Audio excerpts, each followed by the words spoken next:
Hello, Tim. How did you get to be? There we go. Always a snafu with the show. Welcome to PiFi number 113. Thank you, Tim, again for your time. I really appreciate it.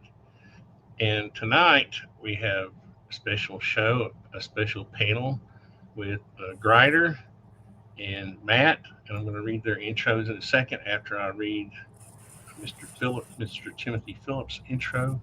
So, how are you doing? And thank you again for your time, Tim. Well, I'm doing well, and thank you for having me back.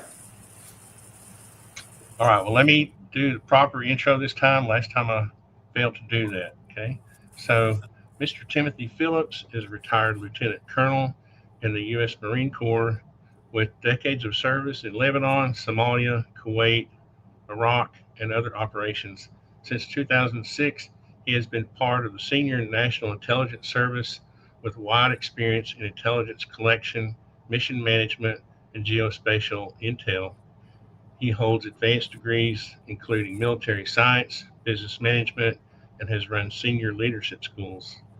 In October 2023, he stepped into the role of Acting Director of AARO, the U.S. government's office specifically tasked with investigating unidentified anomalous phenomena, or UAP. And again, welcome to the show, Tim. Well, thank you. And Grider has served as 13th Bravo Cannon Crewmember with the 3rd Brigade, 1st Infantry Division. He deployed to the Kunar Province of Afghanistan between 2008 and 2009, where his platoon fired over 3,000 rounds, and he was awarded the Army Commendation Medal, a Combat Action Badge, and he is a researcher. And his first documentary film, Real Flying Triangles, will be released October 1st on the Serpo Records YouTube account, and you can reach Grider at High Earth Orbit on X. Now, Matt graciously, oh, by the way, thanks, Grider, for your time. I really appreciate it. And Matt has graciously agreed to fill in for our original host who could not make it, Paul Ramos. And I appreciate you, Matt. So I don't have a lot of information on you. Your profile name is TerrestrialMat on X, where you host spaces. So you have a podcast with the same name, Terrestrial Material. Absolutely. Yep. So there we go. Thank you guys for bearing with me. So again, Tim, thank you for your time, and we will start off with our protocol. This way I'm calling it, where Grider takes 20 minutes. Matt will take about 20 minutes, and I'll take a few minutes, and then after that, we will have questions that were collected from the community. If that's okay. So, sounds great. Let's roll. Grider, take it away. All right, hey, Tim. Oh. Are we ready, Tony? All right, Tim, thanks for being here. I really appreciate it. Thanks for your service, by the way, and congrats on retirement. I'm sure it feels good. So I know you worked hard for it. So I'm just going to hop right into my questions, and some of these questions come from, from people in the community. I'm just going to, jump in and just, start doing rapid fire. So just to confirm, at the time of your retirement, you had 45 years of service, and your senior executive service level was equivalent to a 3 or 4 star general. Is that true? It would have been 2-star for protocol. I was the same as a major general. And then when I was the acting director, that was the equivalent of a lieutenant general. So that would have been what, 06, 07, 08, 09, actually. Very cool. Yeah. Very cool. Very cool.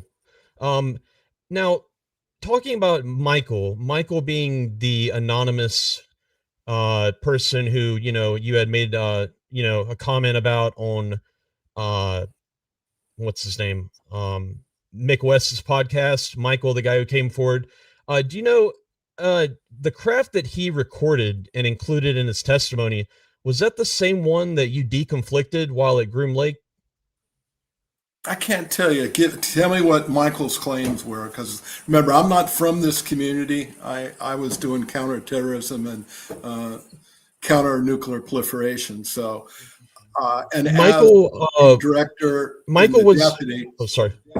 yeah, we had we were working thousands of cases, and I let them do their job and didn't interfere unless they wanted to speak to a principal or I was directed by a member of Congress actually to talk to somebody, which I did, or investigate an incident. So tell me what Michael's pitch was, and I'll tell you what I know about it. Michael was the gentleman who you had initially suspected was trying to blackmail you guys. The guy who came forward and said that he had captured some data on a craft and that he was trying to sell that data. And I've got the gentleman's last name, but we had a referral from a senator. It was actually a chair.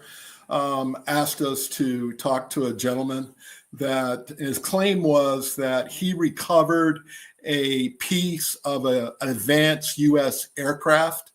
He recovered it. He and his sons were able to reverse engineer it.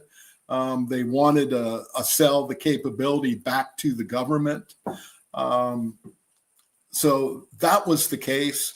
Was also later on, there was actually a image provided by this gentleman that looked like an evolution of maybe a F-117 on steroids. And we were asked to look into it. So met with gentleman, talked to the gentleman, talked to the senator about his concern on the case. The fact that he freely admitted that his initial contact was when they recovered a piece that fell from a U.S. aircraft. Well, that's not a UAP case. That's really not an AARO's lane. That's a reportable item when something falls off an aircraft. That's a mishap report, and the FAA and the military is going to want to know about it. But we're not in the aircraft procurement business, so we did report back up to Congress that this was not a UAP case for us. This was a gentleman that had figured out how to predict the operational schedule or be able to detect this highly advanced stealthy aircraft. Was not something that we would work, had nothing to do with UAP or any of the investigations that we were working. Thank you. Great answer. Now, in your opinion, is there any credibility to the idea that Russia or China could be aiding the disclosure movement, kind of encouraging it behind the scenes in order to gain intel on our secret technology? Do you think there's any credence to that? That was the thought. If you go look back at some of the intelligence analysis over past decades, there were some who thought this whole storyline of advanced sentient civilizations or technology that was meant to maybe obscure what they were doing or bring discredit to the U.S. government's ability to protect our own airspace.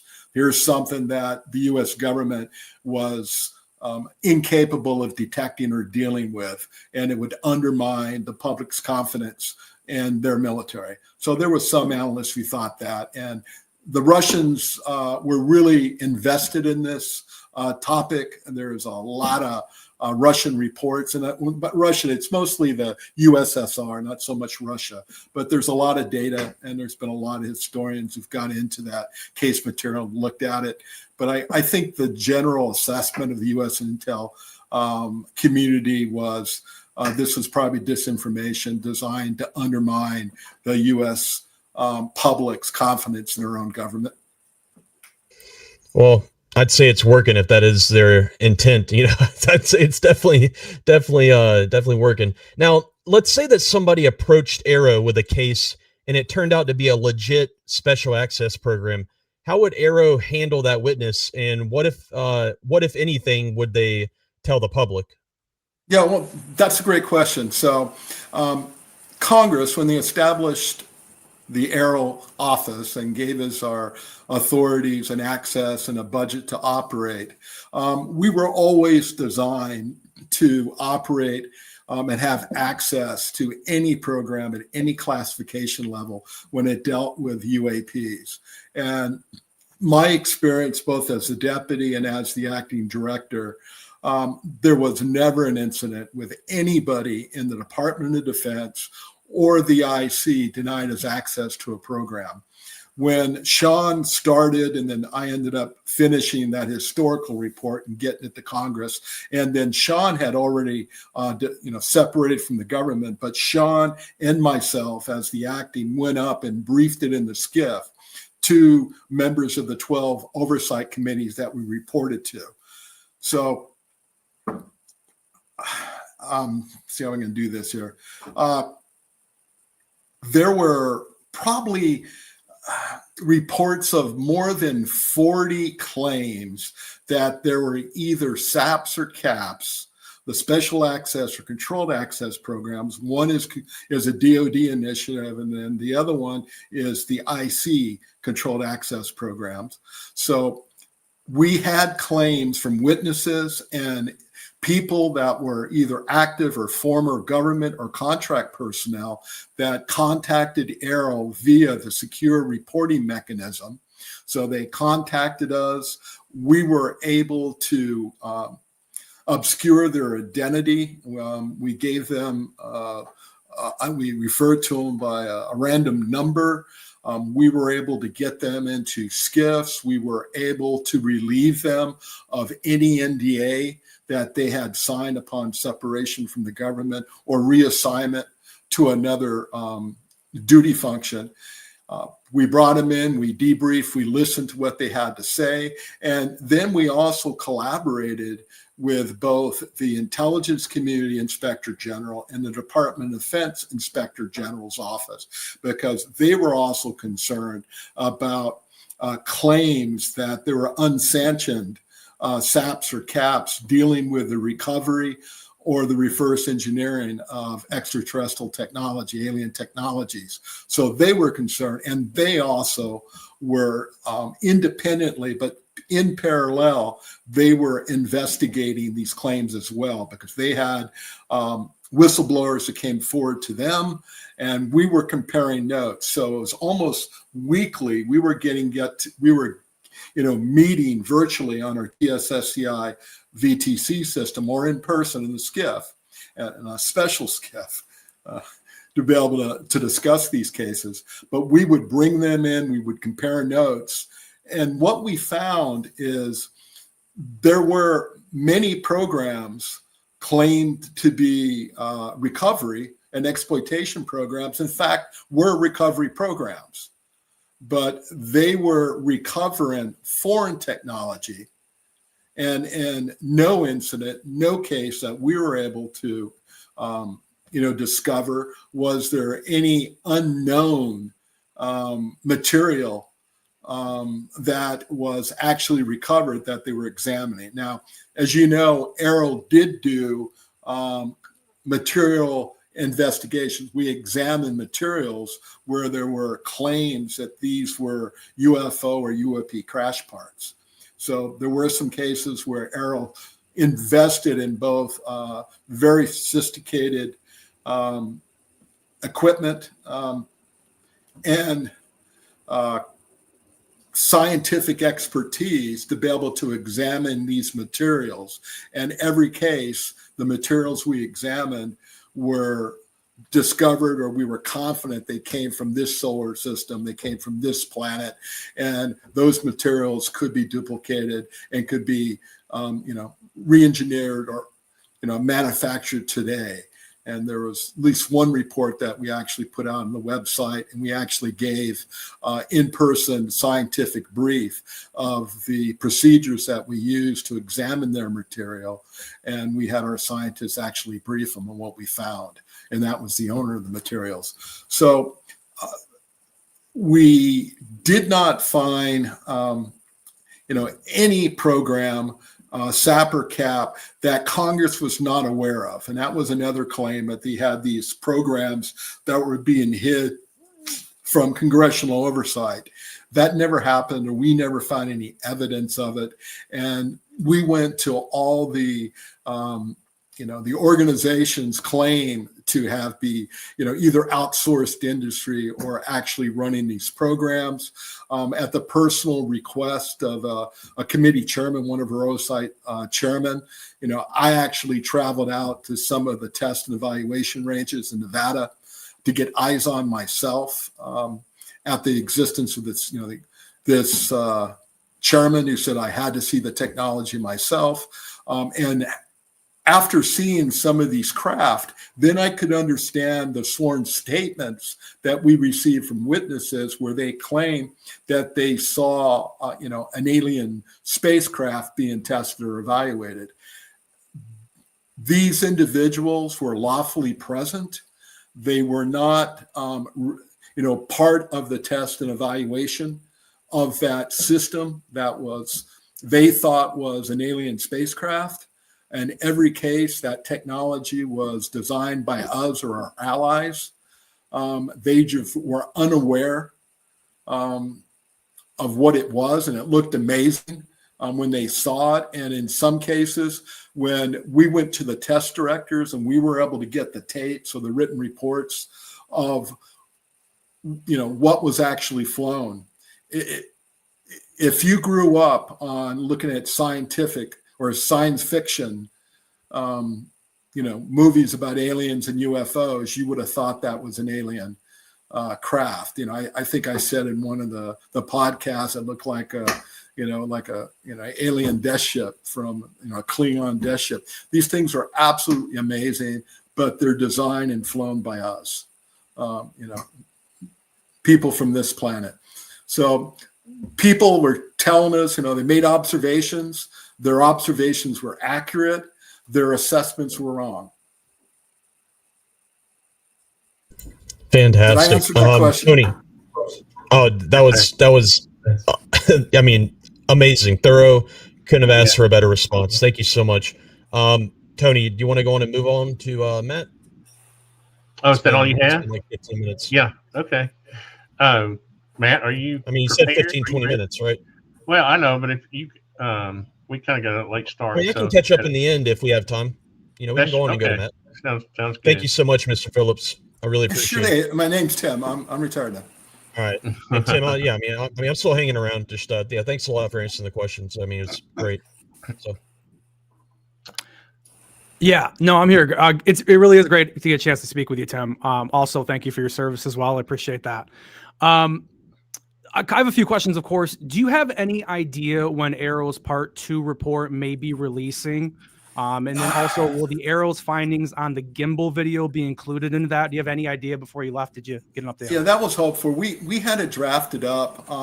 We were working through staff coordination, and we started under the last administration. The last administration decided that they were going to defer that to the new Trump administration. As you know, they were challenged trying to get their political appointees confirmed through the Senate. So a lot of that was delayed. And then they had the government efficiency, the DOGE efforts was kind of the priority when they came in. And then there was an effort by this administration to try to reverse the excess regulations and the bureaucracy that had been created over decades here in Washington. So some of the things we wanted to do were not a priority for the administration. When I last talked to the chief of staff there at AARO, they were hoping to have the thing released to Congress there by the summer. And as you know, we're almost into the fall now. It's just a long bureaucratic process. As they go through legal review and they go to all the players that are cited in the report. The gimbal is one of the cases that we wanted to include in the report. I'm hoping it comes out soon. That's all I can say. We wanted it out. We were shooting for February, and that didn't happen. Hopefully, it would be there soon. AARO was pushing hard. They were a little bit frustrated just with the bureaucracy, just the staff work that you have to do to pass a document, congressionally directed action to go from the executive branch of government to pass to Congress the legislative branch, there is a lot of formatting. There is a lot of coordination that goes on. So we hope to get it out there. And as you know, it's going to be in 3 different versions. There's going to be an unclassified version, and that has to go through a separate procedure. Just because it's unclassified doesn't necessarily mean it's going to be made public. We have to go through Dobster to get it reviewed. And anybody on any case where we're attempting to do a security review and declassified materials for that report, you have to go back to the original derivative classifier to get the permission to do so. And that is a long, drawn-out process to do all that work. And it sometimes can take over a year to get that done. Hopefully they'll get it out soon. Okay. No, that's a great answer. I appreciate it. Any kind of clarity we can get, I'm always going to look for it. Everyone's working hard to make it happen, but I know the administration was frustrated just trying to get their political appointees confirmed. And they're the ones are going to sign the release and then pass it over to Congress. Perfect. And then just for clarification, is the Yankee Blue program that was reported in the Wall Street Journal, I'm sure you're aware of that, is that classified? And if it's not, is that something that they're trying to get into the Part 2 that you're aware of? Well, if it was classified, it was inaccurately classified. It should be in Volume 2. Okay. It was before I left. All right. Perfect. We're hoping to see a little bit of that for sure. And then a couple of FOIA questions I have quickly for you. I'm sure you're aware of who John Greenwald Jr. is, correct? The FOIA king? Yes. Okay. In June of this year, he received a FOIA response from AFOSI that stated it found no records tied to Yankee Blue. Is there a separate entity you suggest submitting FOIAs to regarding further information on records pertaining to that? I would probably go to the Department of Air Force and the Air Force IG if it was me. Was that the hazing program? Yeah, that was the hazing program. Okay. I don't know if the OSI had any records. Remember that program or that fall SAP was going on for decades and decades. Sure. Okay, no, that's good. Let me tell you, the Air Force is aware of it. No, I get it 100%. I'm just trying to keep these questions pointed as I can for you. So the next one is also a FOIA response that John Greenwald received actually this month. It was a final FOIA response from OSD regarding a request for the memo that the Wall Street Journal alleges talked about the halting of the practices of that program, Yankee Blue. The response issued to John was that the memo didn't exist. What are your thoughts on that response from OSD? Wow. Don't know. I don't know. The service involved with that, the Air Force had stopped it on their own. I don't know if OSD would have issued a memo. Remember, Yankee Blue was initiated by the Air Force, SAPCO office, not the OSD. So OSD didn't originate it. I'm sure if OSD would have canceled the program. Okay. That wasn't a formal program of record to begin with. Okay. Yeah. Understood. And then my next question, how am I doing on time, by the way? You both are doing great on time. Okay, perfect. I'm sure you got a chance to see the hearing, the UFO hearing that just happened on the 9th. I did. I saw part of it. Okay, perfect. Hopefully you've seen the person I'm about to ask you about. Dylan Borland, he was kind of the star witness in that hearing. He stated that he had spoken with AARO previously. What were your thoughts on him, his testimony, and in your opinion, is that someone we should be paying closer attention to? As a matter of policy, AARO really didn't disclose the people that we talked to. We protected their identity. If they wanted to share, they talked to AARO, great. And I think since he said he talked to us, I agree with him. Can you remind me on Borland's case? I want to make sure it's the right one. Yeah. What was his claims? he claimed that from 2011 to 2013, he was stationed at Langley Air Force Base in Virginia, and that he had seen a 100-foot equilateral triangle fly from the near NASA hangar on that base, come over top of him, and then fly off. I think the whole encounter was about 15 minutes or so. He was Air Force for the geospatial. He was a geospatial intelligence specialist for U.S. Air Force. Okay. I remember the case. We didn't have a resolution on that when I left. And that was back in 2007, long before AARO or, any of the other, UFO, UAP task force were actually stood up.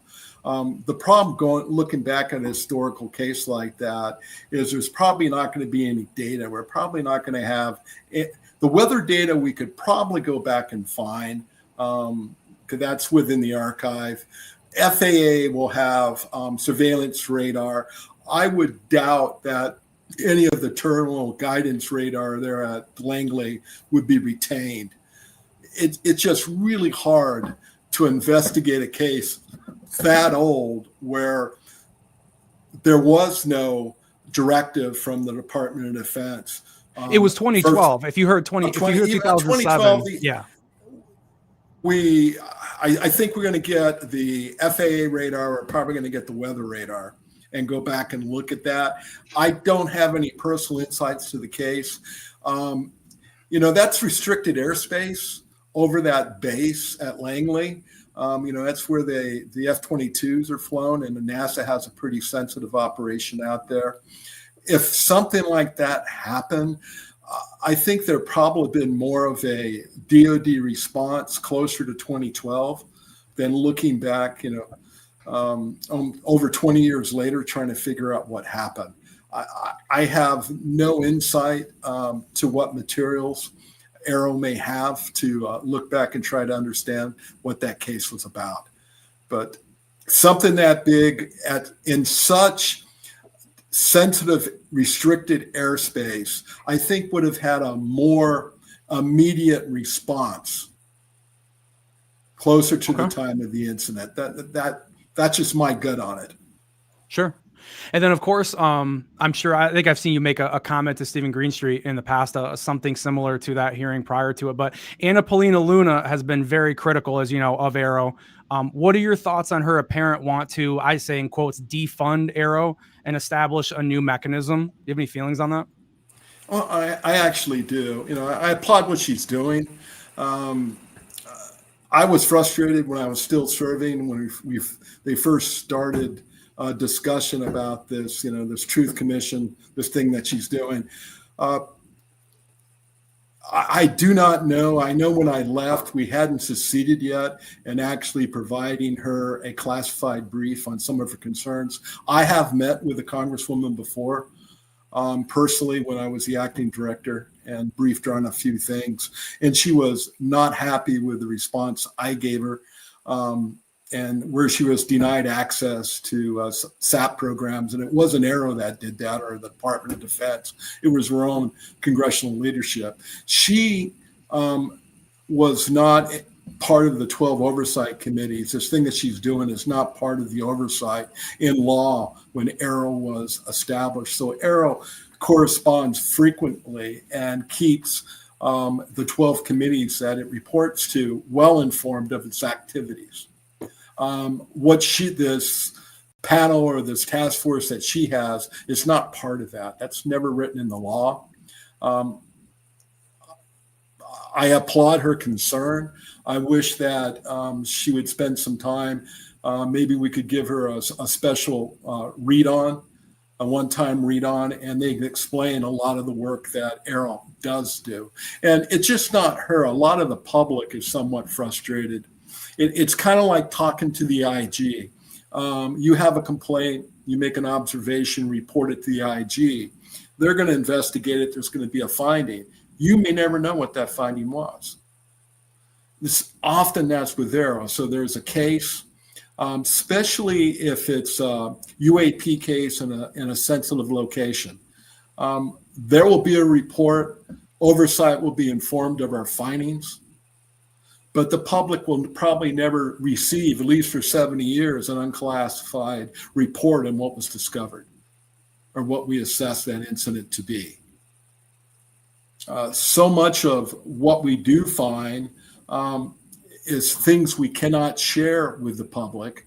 And in some cases, we can't even share with elected members of Congress who are not and sitting on the right committees to be able to receive the read-ons to get access to these SAPs and CAPs.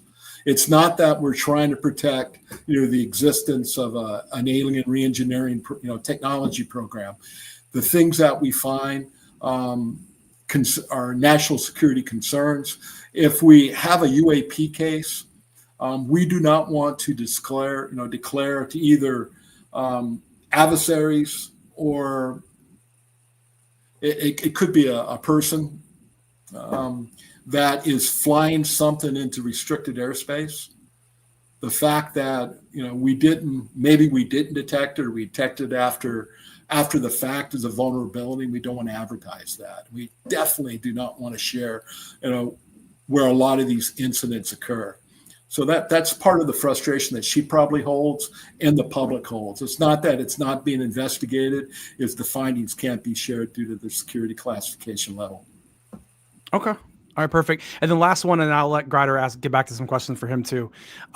If you're comfortable, Tim, answering this, could you elaborate a bit on the circumstances that played into your termination by DNI? Because it was only like 3 months, I think, before your official retirement in October. And there's been a lot of I've heard back and forth rumors of what went on with that. Would you clear the record and tell kind of the whole story, what happened with that? Yeah, sure. So when you work for ODNI or CIA and you have contact with the media, or contact with a foreigner, or someone pitches a job to you, those are mandatory things that you must report.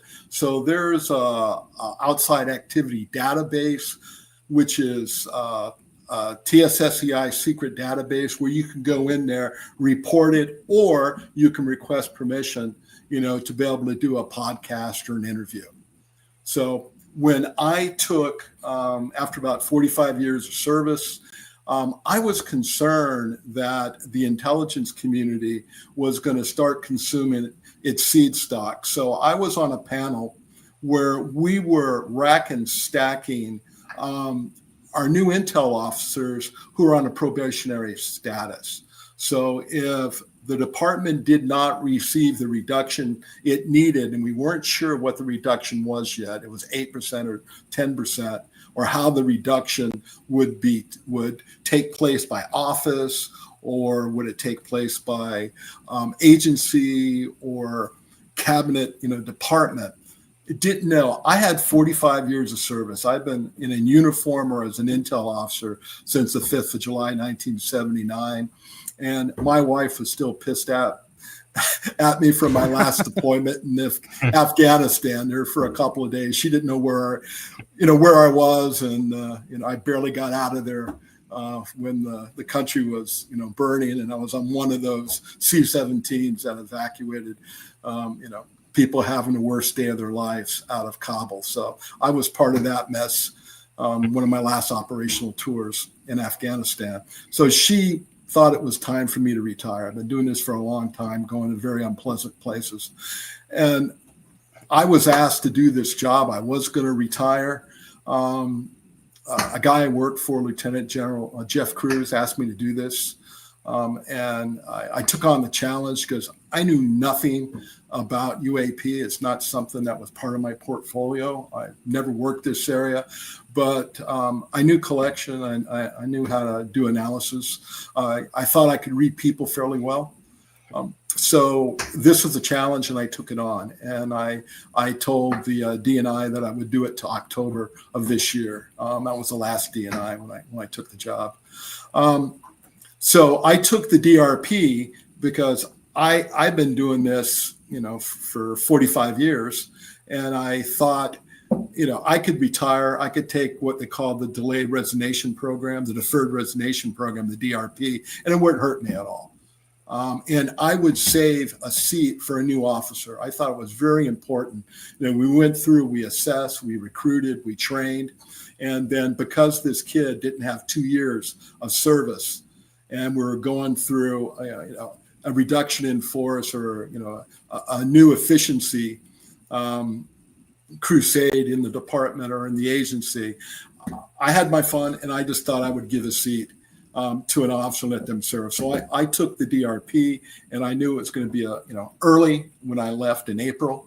So during that time when I took the DRP, I was actually read out and I no longer had access to those databases and those outside activity report. So when people started asking me to do media, to be in a podcast like this, didn't have a ready procedure on how to do it because the established mechanism was a classified database, CWE, that I no longer had, or ICE, I no longer had access to. So we came up with a procedure through the counterintelligence officer there on the staff where I could say, hey, I've been contacted. They want me to do an interview. This is what I think they're interested in. Often they want a list of questions. And their main concern was anything dealing with, the intelligence community. They want me talking out of hand about the IC. And I thought I met those requirements. There was only one interview that they asked me not to do, and I didn't do that. So I thought everything was fine. I get a call to come back. So I went up to McLean to see what they wanted. And I received a very nicely worded letter from the director saying that my services were no longer required. And it was the best interest of the government to separate me or terminate me, and that I'd be processed for retirement. So that's what happened.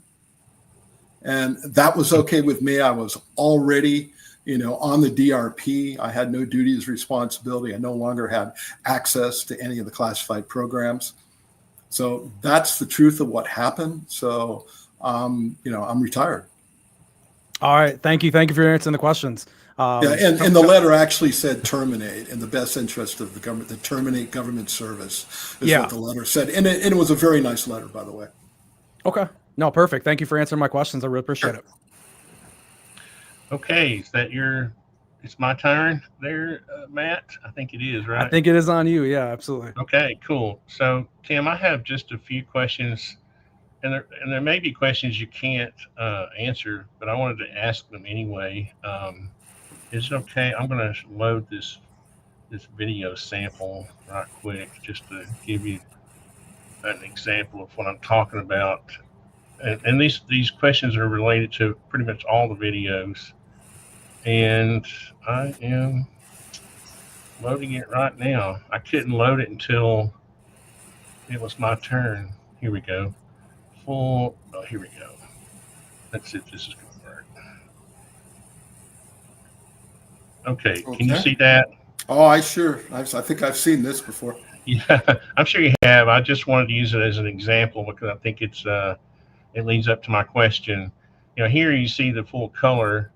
And you can see that the drone information has been washed out on the side. And sanitized. Yeah, thank you for the correct terminology. Then you see a brief white hot, and then you go back to the color, full color. I guess, is that what you call this version, the full color? Yeah, it was just saturated. The sensor was saturated. Yeah. Now we go back to the infrared, right? White hot, infrared. Right. So I guess my question is, it seems to me that I guess this is kind of pointed, but it seems to me like when certain messages want to be placed, put across to people, we get this version of the video. But when we, when we want to relay a message that's not quite, you know what I mean? We get this version of it. So I'm wondering, what do you think about that, and why do you think we're not getting this version of the UAP videos? Sure, I'm really happy to answer that. One reason is they're trying to protect the capabilities of the sensor itself. why disclose to the public and our adversaries how good our sensors are? But those are the same sensors, right? That we were taking pictures of Not those not boats, necessarily. the Not boat. necessarily. Those sensors, that was probably an operational system, a P3 or -8, probably took that. We have other sensors on, especially if you start looking at some of the 5th generation aircraft, that's absolutely, superb. So when we do release that to the public, what they're going to do is degrade the fidelity on it. Many, and I would say probably 75% of the UAP, the early cases, the UAP cases that AARO got, they were actually taken from the various MQ platforms, MQ-1, MQ-9s, the Predator and Reaper class aircraft. So these are aircraft with a pretty good ISR. It's a targeting ball, but they're optimized for air-to-ground surveillance.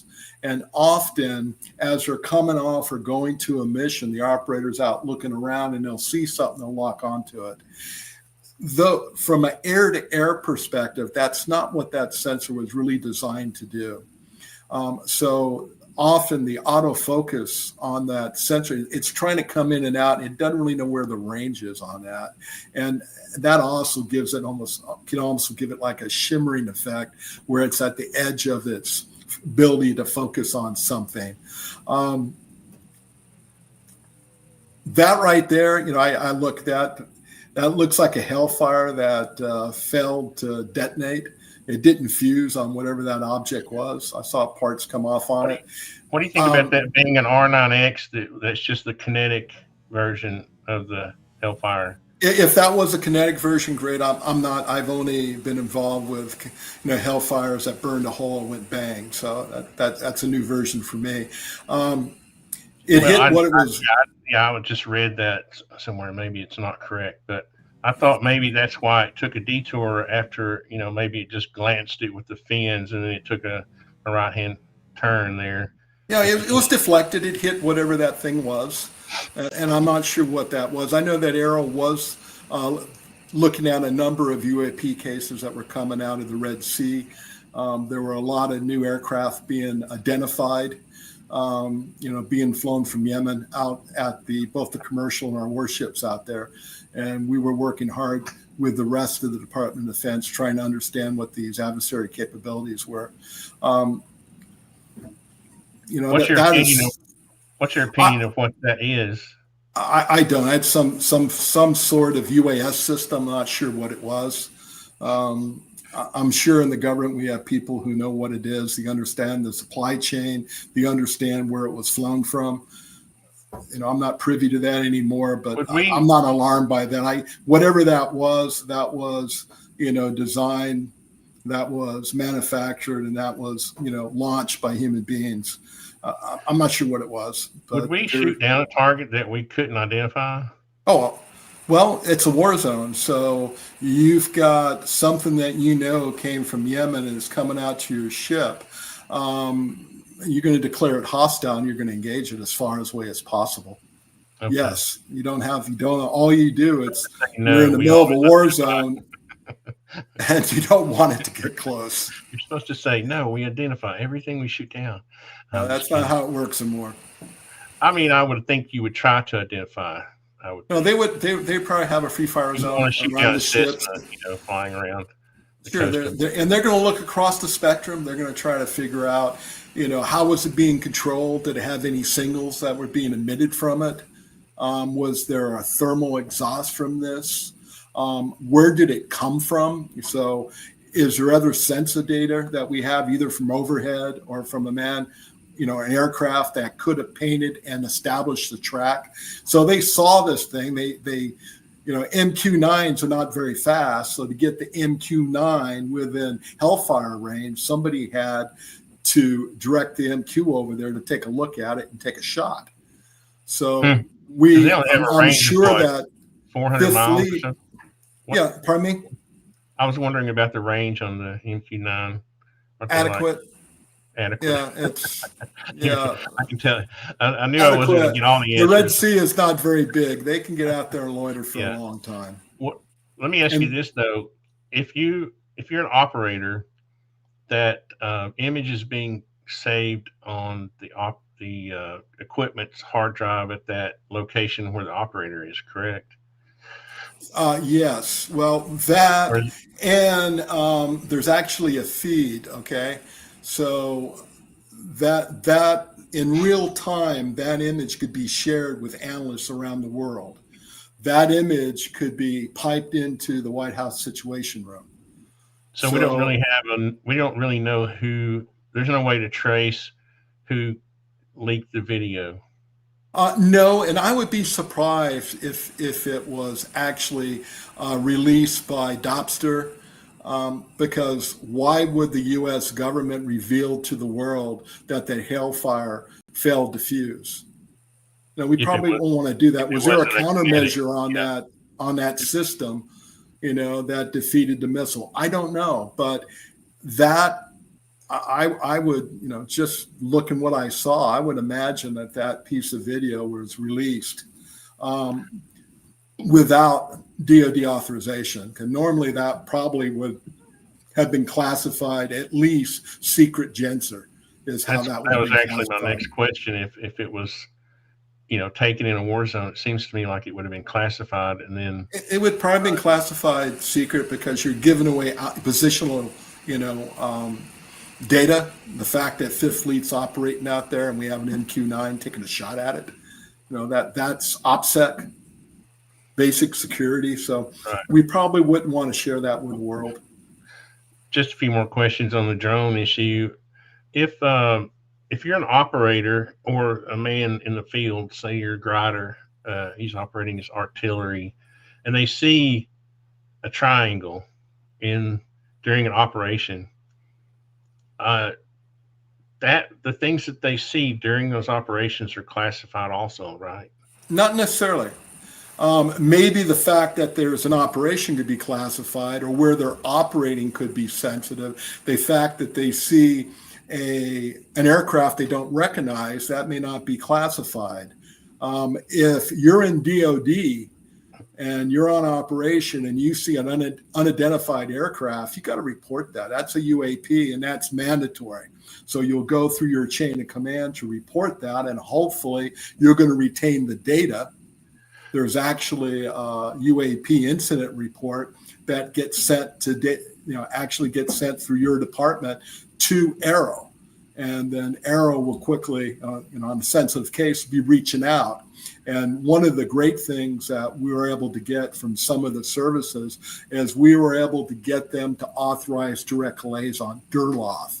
See, AARO is an OSD level office. The director of AARO reports to, the deputy, the DepSec, the Deputy Secretary of Defense. And it's pretty high up there in the Department of War.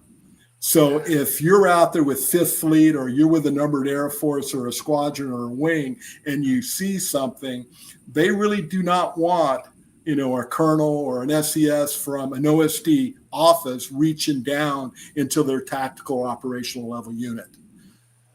However, when we were working with the Marine Corps and we met with the Deputy Commandant for Aviation, he actually encouraged us to work directly with their intel officers and their operators down at the wing and squadron level when they had UAPs, and that was enabled us to really cut down that operational response period. They would see things, we would get a message, a phone call, an email quickly, and then we would try to get the 0 and 1 so we can look at it. And one of the things that AARO did, I can't share our findings, but we were able to, with the rest of the community, be able to identify new adversary capabilities that were originally reported as UAPs. We didn't know what they were. They may have had unusual performance characteristics. It was reported to AARO. AARO opened a UAP case, and AARO, with the rest of the community, was able to determine what it was. And there was actual serialized, formal intel reporting informing the rest of the community what the findings were. I understand. I guess my question is, all of that's part of just normal operations, right? Correct. So I would sure. I guess my point I'm trying to get to, I'm trying to build up this point, and the point I'm trying to make is that when people retire from the military and they I don't want to use the word claim to be a whistleblower. When they decide they're going to be a whistleblower, I don't want to use derogatory language. When they make the claim that they're a whistleblower, what if what happened during that operation, they were following normal procedures that they signed up for? How are they whistleblowing at that point? If all the OPSEC or whatever was followed, all the protocols were followed, how are they whistleblowers if they're just doing their job, I guess is the question. Well, since 2023, there's been a directive from the Joint Staff GA3, and then there were directives coming from the services, and then down to the service component, the fleet, the squadron, the division level, directing that the military personnel report these incidents. Okay, they would retain the data and they would cooperate with the investigation. There was a lot of work being done by both the Department of Defense and the intelligence community to remove the stigma of reporting these things. We want our operators to report things they don't understand. We're not going to get any better at it until we get better incident reporting. But shouldn't they be reporting through that system? Shouldn't they be there's actually normal channels? Yeah, they can come to us from normal DoD reporting or IC channels. There's also a secure reporting mechanism they can contact to us. And when I retired, we were actually working to have a public reporting mechanism where the public can report things, and that just like the new I won't call it a version, but it's like an addendum to the historical report. The public reporting mechanism or the capability, we're waiting for the U.S. government to give us permission to go live. It's been engineered and tested. They were waiting for the user forms, the forms that the public would fill out to report their incidents. Those forms had to be approved by GSA, and we were waiting for GSA to get through and approve those. Approve those forms. Those digital forms, so we could actually go live on that reporting. Okay, that was April and May of this year. I guess I'm just all wondering, of it was being held back by the transition government, the new Trump administration coming on and new people in place. I guess if I'm if I'm in the field and I see something and I report it. I've done my job. I'm not sure. You know what I mean? It seems to me like you're going. That's not a whistleblower. Normally, if you're making a whistleblowing complaint, you're informing authorities of a violation of law or something that was improper. That's what I was getting to. Yeah. That whistleblowing is different from reporting a UAP case. We want to report a UAP, but AARO is not the IG. If you're whistleblowing, you go someplace else. With the exception, there's one thing on whistleblowing. If you have firsthand knowledge of any government or government-funded program where the U.S. government, the Department of Defense, and the intelligence community and its contractors were actively collecting, recovering, exploiting, testing, alien technologies, we definitely want to know. Because there's been many witnesses under oath who claim that this occurred over the last 70 years. Now, we couldn't find evidence of it. It doesn't mean it didn't exist. We couldn't find it. We searched very, very hard, and all the people, all the names that we were giving, we interviewed in depth. We actually visited a lot of the sites. We got into the classified archives, and we could not find it. I want to say a little something about the archives. In the last National Defense Authorization Act, Congress directed that all of the UAP, the UFO information that the Department of Defense, not just the Department of Defense, the entire government held, would undergo security review, would be declassified where possible, and all of that information would be sent to the National Archives. In compliance with that law, AARO had hired, when I left, almost a dozen people on the staff, and all they were doing 24, they were not 24 hours a day, but throughout the duty day, is they were reviewing these cases, these files, to recommend that they be declassified. And remember, AARO did not classify any of these UAP UFO reports. They're historical, but what AARO can do is do a review, go back to the Derivative Classification Authority or the original classification authority, and request to have them downgraded and declassified. So AARO is working to do that. AARO has already done that in some cases and passed files to NARA so it could be made discoverable and be shared with the American people.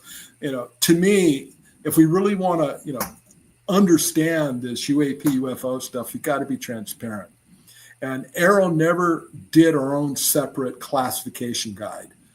And the reason for that is we quickly found it. If the fact that there may be a UAP incident is not a classified event, it's not something that we would classify. Now, if it occurred in a sensitive location, we probably want to protect that, but not the fact that there is a UAP there.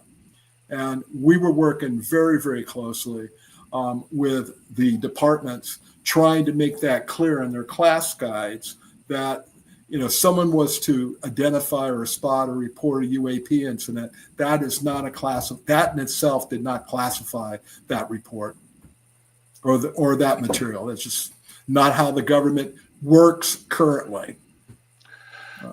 Okay, well, I have a lot more questions, but I'm going to try to honor my time limit. So, Grider, do you have any questions you want to ask that you've collected? Otherwise, yeah, Tim. What is Sandcor's relationship? Sandcor Consulting. What's their relationship with AARO like? Are you familiar with them? They supposedly provide. There's a contract that I found, and they provide support services to AARO. Yeah, as you know, a lot of the AARO staff is contracted support. So AARO probably wouldn't have a guy with advanced aerodynamic, physics or know about the thermal properties of, ceramic materials. So what AARO would have to do is reach out into the private sector and be able to get a partial or a full-time, contract employee on board. So there are a number of contracts that OSD has, the national labs, the Intel centers have, that AARO is able to put money on to be able to obtain that type of expertise. Out at the National Air and Space Intelligence Center out there in Dayton, Ohio, AARO funds, and which I would call the Aerodomain UAP Center of Excellence. That's what I kind of referred to it. But we had hired a team of PhDs and superb geospatial intelligence analysts that were developing the tradecraft that was being used to help us understand Aerodomain UAP cases. And then we had kind of a similar track that we're doing in the space domain, working with the Space Force and Space Comm, and then the same thing on the maritime domain. AARO itself is a relatively small command group, but AARO has an amazing ability to reach into the national labs, reach into what the UARC, these government-affiliated universities, into the service labs, the Air Force Research Lab, or work with, some of the legends like Massachusetts Technology that with the Brits helped perfect, tactical radars and aircraft in World War II. So we work with them. We partner with many of the Department of Energy labs, all of that infrastructure that was developed for the Manhattan program. A lot of the really, really creative hard science is done at Department of Energy locations in their labs because they have the expertise.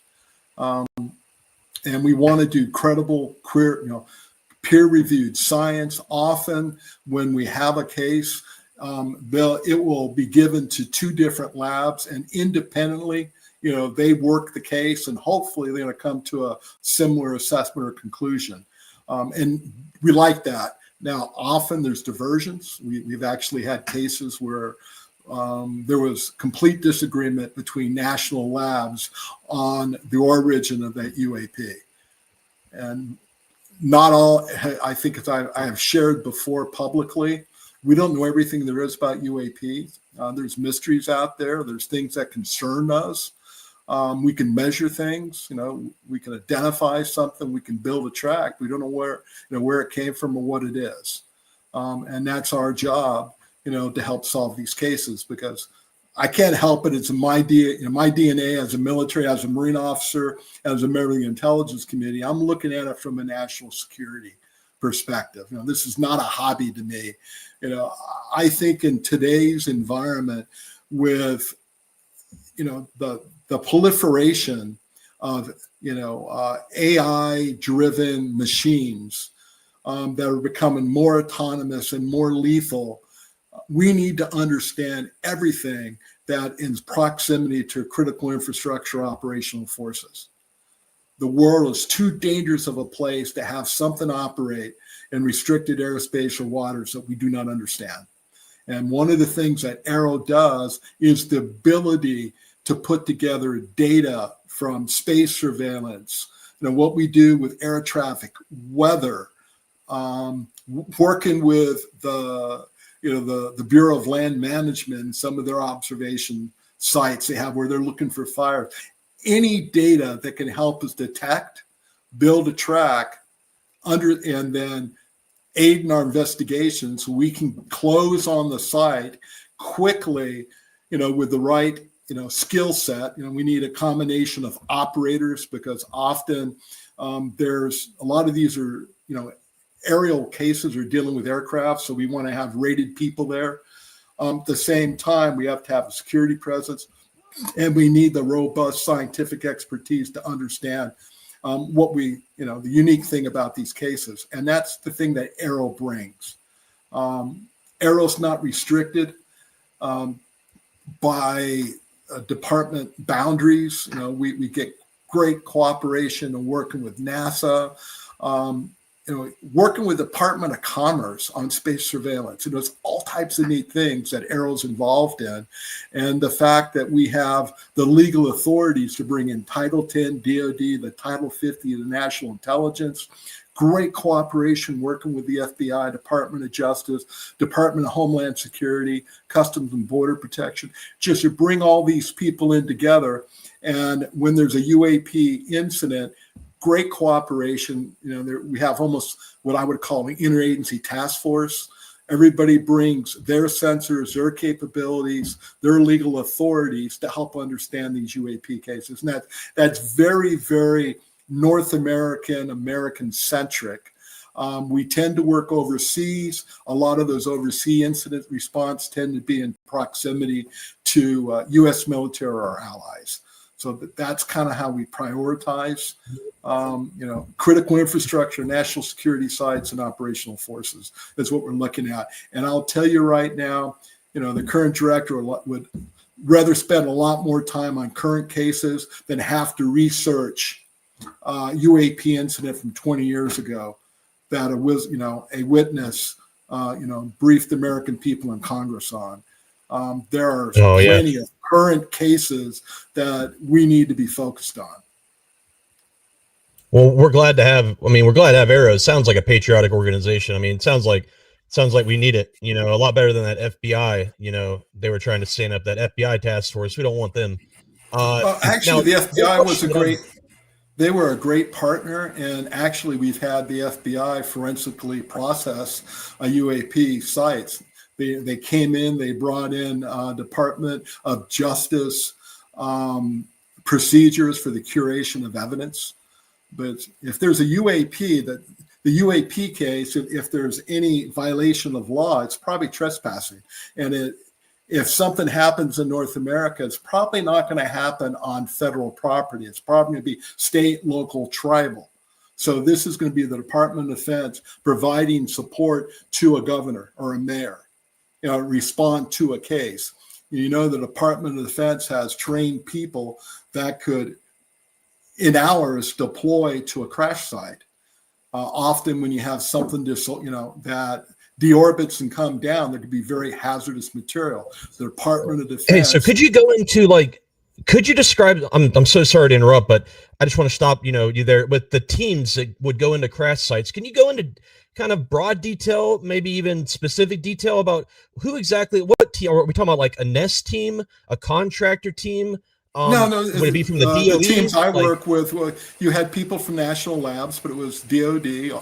There'd be a command element in charge, and I'm not going to tell you who that was, but there would be a command element that would provide, the planning for the logistics. It'd be the transportation, the command and control, the security, and then have the wherewithal to be able to reach in to the different departments of the government or academia to bring in the required skill necessary to, be able to manage a site.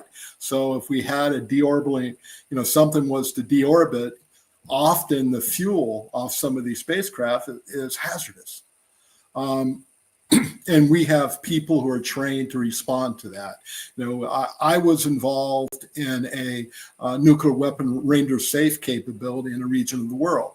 And we had a team that was trained on alert, that was tested, that had standards. And we could get to a site and you've got an earphone on and you're talking to a nuclear weapons scientist and you're saying, do we cut the red wire or the blue wire? Were they armed when they would respond to these sites? Like, would they be armed? A lot of it depends on where you're going. Are you invited or not? Be one thing. I think domestically, I think we'd probably be working with state law enforcement or local law enforcement officials to build a perimeter, and they would probably be armed. I don't see why the DOD folks would have to be armed to do that. Often, if there's any type of foreign technology or weapons technology, and they're transported to a lab to be exploited, you could actually think there would be some type of security detail that could be armed. Cool. Yeah. Now, one question thank you so much for answering. That's with the crash retrieval. I mean, as you know, that's kind of a sexy part of the UFO topic, UFO crash retrieval. So to kind of get some information on that is absolutely amazing. One question that I'm dying to ask you is, could you describe some of the staged video footage that your investigation turned up in regards to Yankee Blue? I can't tell you that with Yankee Blue that there were any videos. There were flat files or images. I'm not recalling any videos dealing with Yankee Blue. Could you describe some of those images? Maybe the ones that are the most noteworthy, the ones that are the most fantastic, I guess you could say. So we're talking about the false sat program? Yes, sir. It was basically formatted like any other special access program that should be read onto. They're talking about the trigraph, the different procedures to protect it, what you could say publicly at different classification or unclassified level about the program. I remember the image I saw. It seemed to be a lot of technicians with white coats on. It looked like the classic 1950s UFO. It seemed to be hovering, and it was some type of anti or gravity motor type thing that they were working on. That was kind of the program, the Yankee Blue program they were trying to protect. So that was a flat file. That was a picture. And there was no video that I ever saw. Fascinating. Yeah, I have all my questions answered now. All the questions from the community. So yeah, thank you so much, Tim. I mean, this has been above and beyond what I expected. Thank you so much. Yeah, I have a couple of questions based on what Grider reminded me to ask, and that is going all the way back to Harry Reid and Chuck Schumer, and a lot of these politicians, to me, don't seem to be really that interested in this whole thing. They seem to have been lobbied in some way. I mean, I think from our research, looking back, Senator Reid was personally invested in this and interested in it. Okay. I just remember, I've always loved politics, and I mean, even since I was, Reagan was the first president I voted for, so I've kind of kept up with, I mean, especially people like Chuck Schumer and those. I mean, there seem to be a couple that are really into it, like Luna and Burchett, who I've talked to several times. But I just wonder if are there, and this is going to be kind of a wild question, I understand, but and I think you kind of answered this in the last interview where I was kind of insinuating that there were these these sort of subcontract, these private intelligence companies. I know Sarah Adams kind of runs a kind of sort of a private intelligence, operation or whatever you want to call it. Are there other ones that could be used to lobby Congress for special interests like that? Well, I would say that it's quite common now to have intelligence analysis and surveillance, almost like a service for fee or fee for service. They would, why is it that the United States government should have a monopoly on UAP studies and research? There is a lot of academic and private sector initiatives out there. I guess the reason I ask is because I don't remember a huge public outcry. I don't ever remember a huge public outcry. I remember there's these small communities online that are really hyped up about UAPs, but as far as the American public as a whole, sorry about my microphone. So it almost seems to me like this is some sort of special interest group, that's pushing the UAP. There were some firms that came to us that wanted us to endorse or purchase their surveillance technology. And where it made sense in the best interest of the government, there was actually things that we did contract with. There are a lot of very, very good counter UAS systems that AARO adopted, included in our Gremlin suite of sensors, because they tended to be close in sensors, like point defense sensors looking for UAPs that tend to, UASs that tend to be relatively small. The systems that we have are looking at, hundreds of square miles. They're looking at, tens of square miles and sometimes hundreds and hundreds of yards. So we would, adopt whatever technology was available. And we often found that these private developed, these publicly private, these companies that develop these technologies, they had good kit, and it was, it was actually cheaper. It was good enough for our use. So yeah, we encourage it when we actually incorporated a lot of these sensors in what AARO did. I guess what I'm asking is there some sort of concerted effort by these groups to convince people there are UFOs when there may be just just our own technology flying around? There's a lot of interest in the subject, and in the public, and they look up what happened happened in the Midlands in England. It happened up in New Jersey this last year, where they looked up and they saw things flying at night.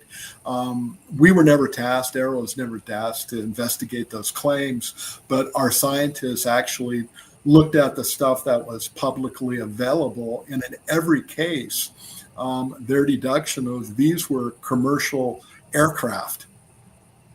And they could actually correlate ADS-B, IFF, and radar tracks with what was being reported in the media as UAPs. And in some case, there are actually Group 1 and 2 UASs that were being legally flown at night. The FAA does have protocols, and you can fly these systems at night. It's just the public looked up and saw them for the first time. Do you mind if I get one more question in, Tony? I was going to say, does any of that provoke any more questions from you or Grider? I would just ask Tim. I've been kind of wondering this myself for a while. I seen your interview, of course, with Stephen Greenstreet, and you mentioned that the triangle crafts really pricked your ears up. Those were, yeah. But you mentioned that you felt that those were more adversarial.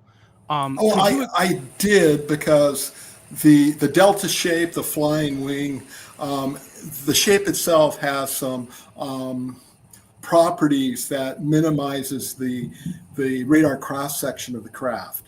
So it's a proven engineered solution, okay, to reduce or to provide more stealth in the RF bands. So we know that we've flown them, we've developed them. And when we see craft like that, especially in sensitive areas, and we do the blue force deconfliction, and we know it's not ours, a rational person is going to say, if it's not ours, who are they? We do not think these are amateurs. We don't think this is the private system. The sophistication in the locations that some of these craft have been identified in or have been detected in leads me as both military and intelligence professional. I think there's some type of state actor involved. Is So there video involved that some point in time the public is going to be able to get a hold of to seeing these, or are these just testimonies that you're going off of with AARO? This is active cases that AARO's working. There's not going to be videos released to the public on this stuff. No, there won't be. I gotta ask.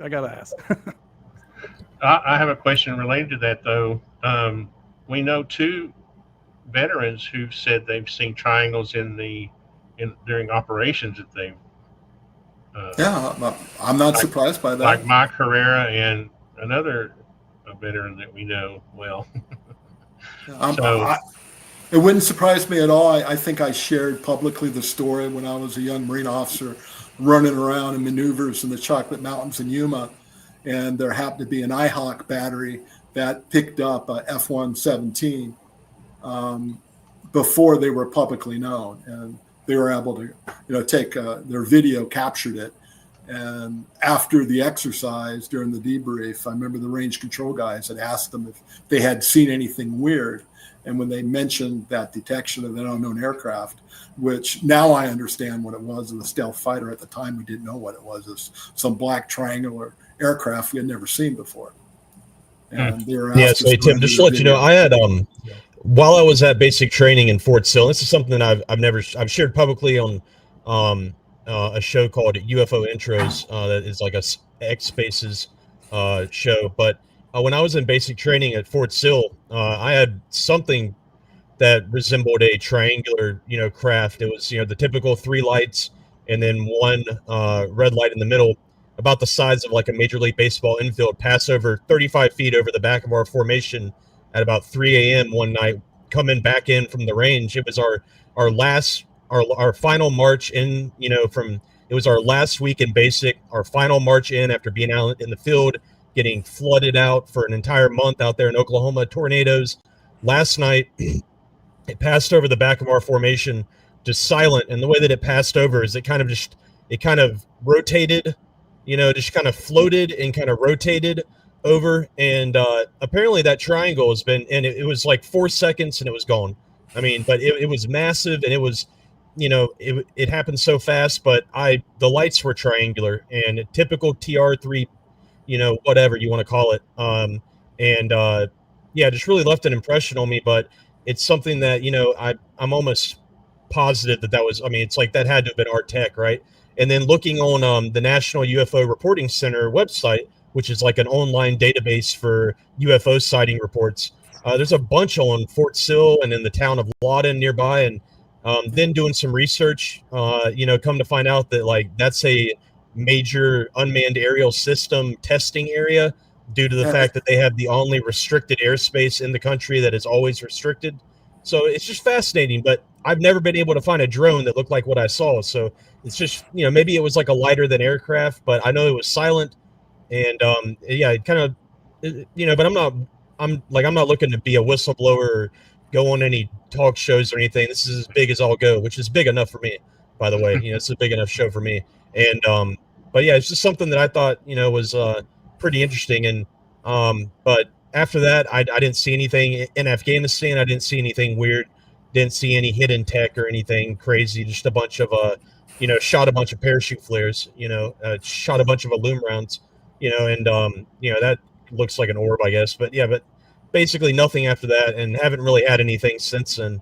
But it's just crazy to think about what we have, all the hidden tech that we have, and all the stuff that, tracing back to the 50s and 60s with when they had remotely piloted vehicles, the advent of that, and just going back and uncovering some of the stuff that has been declassified. It's really fascinating just to learn all the high tech that we had way back then. The SR-71 was designed with a slide rule in the 50s. Imagine what could be done today. Yep. There's an SR-71 sitting at Huntsville Space Museum right down there. They're pretty awesome. And just so you know, so Tim, so I'm kind of a bit of a researcher. I obsessively research, and I actually found a patent. If you look at the TR3D, that's kind of I coined the term that, but it's based on a real patent. When you get off the interview, or when you get some time, Google search Delta Rotor Wing Lockheed and patent, and then it'll pull up a patent. And it's this patent that I uncovered that had never been connected to ufology before, but it's literally a TR3. It's a Delta Wing craft, and it's like a rotor craft. So it has jet engines, is what it looks like, and that was a patent by Skunkworks, Lockheed Skunkworks, a guy named Jerry Wayne Phillips, back in '89 or '88, and then it got published in '91. But it's just to think that Lockheed was looking at that same style right around the early '90s. That same. I mean, it's a crazy looking craft, and it's just but that's the only real patent that I've been able to find. The only real proof, documentation at all that I've been able to find of like something like that connects to the TR3A, TR3B, kind of lore. And it's a real thing. So yeah, check it out. The TR3B. Didn't the Germans have a triangular, delta-shaped aircraft? They did. They had the Hortens. Both the Russians and us probably grabbed. It's more like a flying wing, right? Yeah. Yeah, they had the Horton brothers. Yeah. Were making many variations of flying wings. I mean, the Delta Wing is a beautiful aircraft when they do it right. And then of course Northrop. Jack Northrop. He had the big YB-49. The big massive wings. Just beautiful aircraft. And I'm actually doing a documentary that I'm going to be releasing here in the next week, and October 1st, and it's called Real Flying Triangles. And I think we're going to watch the trailer at the before we leave, and I would love to just have you watch it. It's like a minute and a half long, but yeah. And when the documentary comes out, I would love to get your feedback on it, because I put a lot of work into it. So and another thing that was concerning, we have the triangular, the flying triangles, but the other one was the spheres that kind of had like obviously a force field, but a shimmering effect. So was that some form of stealth? I'm not sure what that. We had a lot of reports of these fiery, spheres by witnesses, and we've heard it enough that it was quite common to us. And I remember our scientists trying to figure out why did they have that appearance? what could be the reason for it? And no videos. That there's two ways to achieve stealth. One is a shape, but others, what if you could build like a force field around the object you're trying to protect? It takes a lot of energy, and maybe that could account for that shimmering or that fiery look to some of the vehicles that have been identified. We don't know. That's fascinating. And did you guys get any videos of those orbs by chance, or was it just eyewitness? Eyewitness. I never personally saw. I saw some videos, but I can't tell you why it was shimmering. And was that on the edge of its ability to focus, and it was coming in and out, and it was given that shape shifting effect? Could it have been like a star or a corona discharge? Not sure. Where was this seen? Where were these seen? Or these are just cases that AARO was working. Oh, okay. I didn't know if you remember the location. I can't tell you where. We don't want to. Don't fault us for trying. Vulnerabilities. One of these days I'll get you to say something. No, I'm just kidding. Oh, that's awesome. Well, guys, it's been great. I think we've been going at this for a while now. Yeah, I really appreciate your time. Do you want to watch this with us right quick? It's only, how long is it, Grider? It's like a Yeah. minute and a Yeah, half. put it up. We can end on that. It should go by fast. Yeah, let me make sure I get it all correctly. Let me go and make sure. Yeah, just hit that maximize and just, there you go. Yeah.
It's just like a little teaser just to show, really it's kind of geared more towards, the UFO community. Cause so I've been using AI to kind of, take old photos and, take four old photos, black and white photos, and then turn it into like a color, by combining them with, AI video, combine the photos together into like a 30-second video clip. And that's what about half of my documentary is bringing those old photos to life and just doing something new. So, I'm really excited about it. It should be out October 1st, and it's just free on YouTube. To seeing it. It's a great video. It's a good teaser. It's awesome. Yeah. Yeah, thanks. I love the music. And thank you for being here. Soundtrack is awesome there, Grider. Yeah, thank you, Tim. I really appreciate your time again. And it's awesome. And thanks, Tony. Thank you, Tony, and thanks, Matt. Yeah, no, thank you guys. Appreciate it. It's been a lot of fun. It's been great. Look forward to seeing it. Yeah. All right, appreciate take care. you continuing to share your time with the public there, Tim. I really appreciate it. He's a civil servant. All right. Thank you. Take care. You. See you. Okay. I guess they left me here alone. Do we have any questions from the audience? I guess we'll close her down. I'm trying to figure out how to get this back to just me. So, yeah, I think they all did a great job. And thanks to Grider. I was trying to thank them before they left, but Grider was out of here. Thanks to Matt also. Thanks for you guys in the audience. I was watching the conversation, trying to keep up with everything, and it's awesome. Yeah. Thank you all, and we will see you next time. What you are about to see is a real-life story. The accounts have gone into great detail to give you